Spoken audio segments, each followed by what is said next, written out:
and I got into Toronto Pearson. And obviously, as you guys know, I'm a journalist, right? And under Section 2B of the Charter of Rights and Freedom, you're supposed to be allowed to, cover the Prime Minister, make sure he's not screwing up. And that involves movement, which is Section, I think, 4 of the Charter of Rights and Freedom. So two pretty important charter rights there. I went up to the security guard, who, by the way, I actually feel quite sorry for. I don't think these security guards want to enforce these laws. I think they've just been forced to, in a similar way that, we've been forced to abide by them. And they were clearly pretty fed up with the whole thing.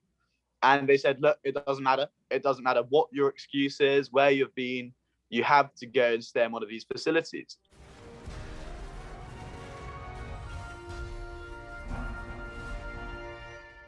Hello, dear viewers, and welcome back to an extra special episode of This Week in Canada. My name is Roberto Wakerell Cruz, and with me for the first time in a while is Matthew Granger. Matthew, why don't you say hello? Hi, everyone. I'm glad to be back. Unfortunately, I think this may be my very last appearance on TWIC, but I'm happy to be able to be on and talk to Roberto and talk to you guys for one last time. So I really appreciate that opportunity. And Nico's been up to some very interesting stuff, so we'll catch you up on that as well. Yeah, so you might be wondering, hey, that's not Nico. What happened to our charming Kiwi friend? Well, if you are a viewer of America's most watched television show, cable television show, Tucker Carlson Tonight, you may have seen our friend Nico on the program.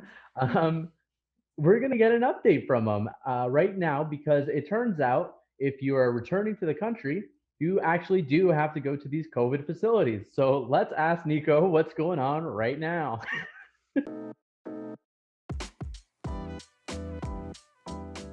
Live from the COVID hotel, it's Nico Johnson. Nico, what's up, buddy? Hey, how are you all doing? I'm in a quarantine hotel at the moment.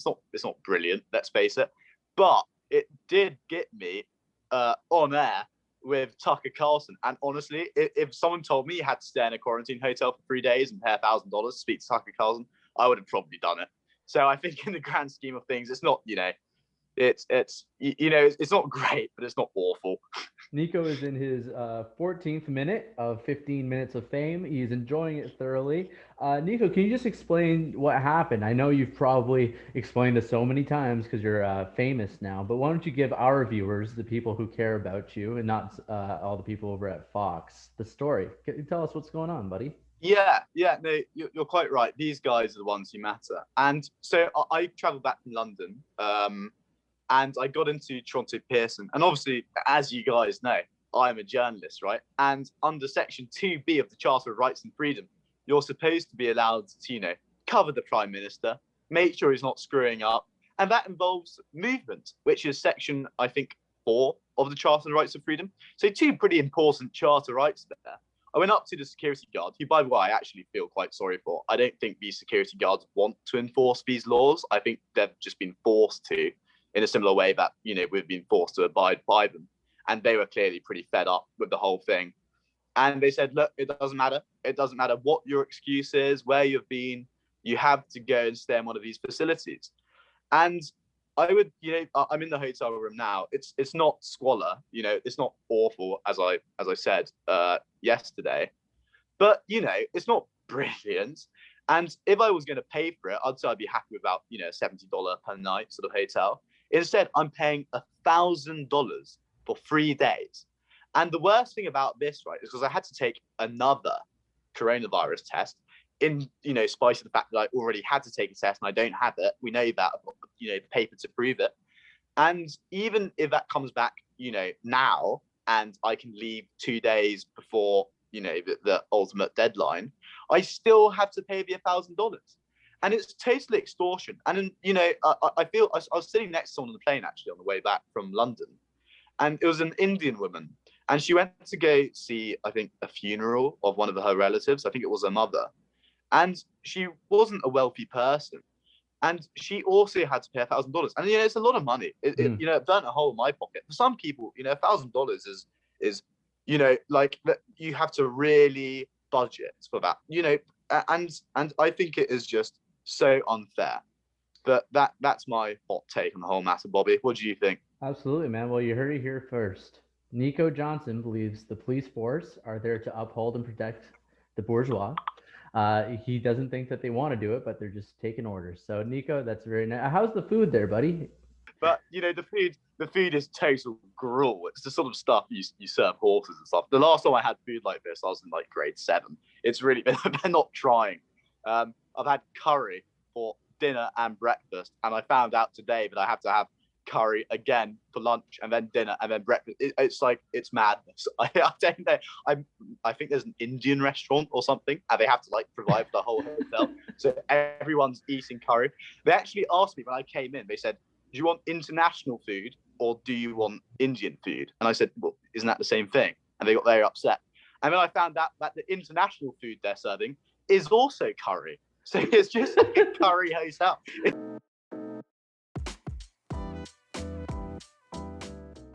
Wow.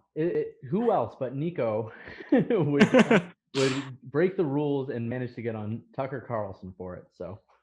Absolutely. And if you were, there's a lot of discussion about Fox News. People say they're incompetent and they get people on that know nothing. And now all those critics have been completely validated now that Nico's been on Fox News. Yeah, man. I mean, I was in shock watching Nico on the TV last night. Of course, his British accent, probably a total off-put to their viewership. But let's move on to our next segment. If you're living in Ontario, man, rest in peace, dude. I feel so bad for you guys. You just got put in another lockdown. I'm in Quebec, so we're still in curfew. I mean, yeah, I don't know. Things aren't. Yeah, 28 days is not a fun timeline to be dealt. I'm not excited. I hope it's necessary. But again, it's terrible to be locked inside. And you see all these pubs and the beautiful weather and these patios waiting to be sat in to have a nice cold beer. And it's painful. It really is painful. That was the thing that surprised me most. This was kind of just off script, but the thing that surprised me most about the Ford lockdown that was announced today, as we're recording this, just happened, was that patios would be shut down. I thought I had just read, and we can pull this up on the screen if I can find it, that there's an effort to really emphasize how important outdoor dining is in this COVID crisis. Because, I mean, I don't know how sustainable it is, and it isn't. I know it isn't, to just have restaurants support themselves on takeout. It seems impossible. Open up patios. Montreal just announced like a month ago that they're investing some stupid like $25 million for patios this summer. It seems like it's a clear-cut case of Doug Ford overcompensating for his failures. The federal government has not given him an easy hand either. But I mean, I'm cheering for you guys in Ontario. I have a lot of family there. So anyway, let's go to the outro.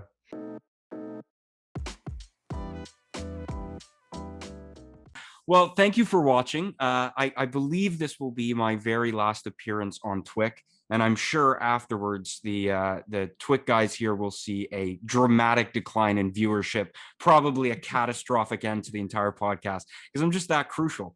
But I really appreciate being on the podcast. I've always had good laughs on here. And thank you to Roberto for always being so kind. Less so to Nico. He's kind of a jerk. And you know what? Now that he's rich and famous and on Fox News, I don't really want to talk to him anyways. He was already pompous before, and now it'll just be insufferable. But yeah, Roberto, anything to say? Yeah, but like, a comment, a subscription, hit the bell button. Go check out, we just had on our channel an interview with Jordan Peterson. It wasn't us, but we just posted it and it's not doing as well as we thought it would. So go check that out. It's a fantastic interview done by our friend on this channel, Angelo Isidoro, on his show Cancel This. So make sure you check that out.